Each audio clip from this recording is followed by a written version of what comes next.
Hello, this is Liz with Crafty Devotion. These are my pink Shabby Chic ornaments, and I'm going to show you how I made them.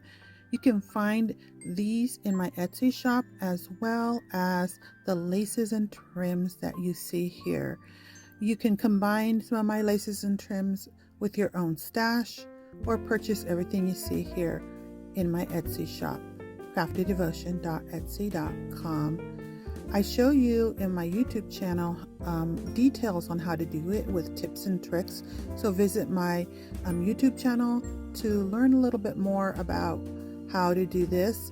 And here I am showing you how to attach the lace to the center.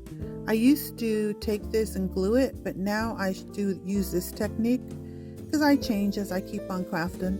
But I do make new ornaments every year, and these are the ones I'm doing this year.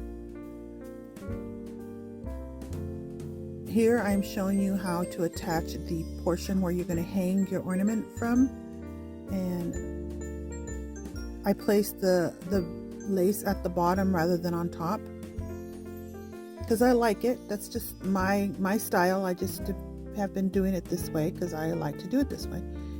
But you can actually attach it a different manner if you like. Here I have been attaching the beads. I attached some flat back beads. I do have those in my shop also. And you can see how they enhance the beauty and they make it look different. As you'll see, there's a lighter version of the same ornament right here. You see, that's the darker beads, and there's one with the lighter beads. So if you like those beads to pop, then you use that color. That one's done with lace there. So it's in a clear, there I'm using a clear bulb with lace, and here it is all finished and done.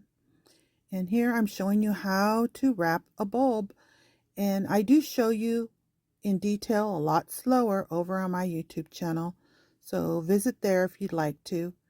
I will try and place links wherever I can so that you can actually find it, or you can just comment down below and I will give you a link.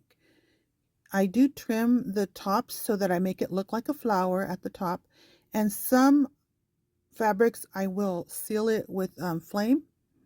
Here's the red version of the same lace. I love how the red version looks, and some other designs I've used, and all these laces I do have in my shop, so you can find them there, or just ask me and I'll give you a link. Okay, well, I hope you subscribe, share, and like my videos so that they can get out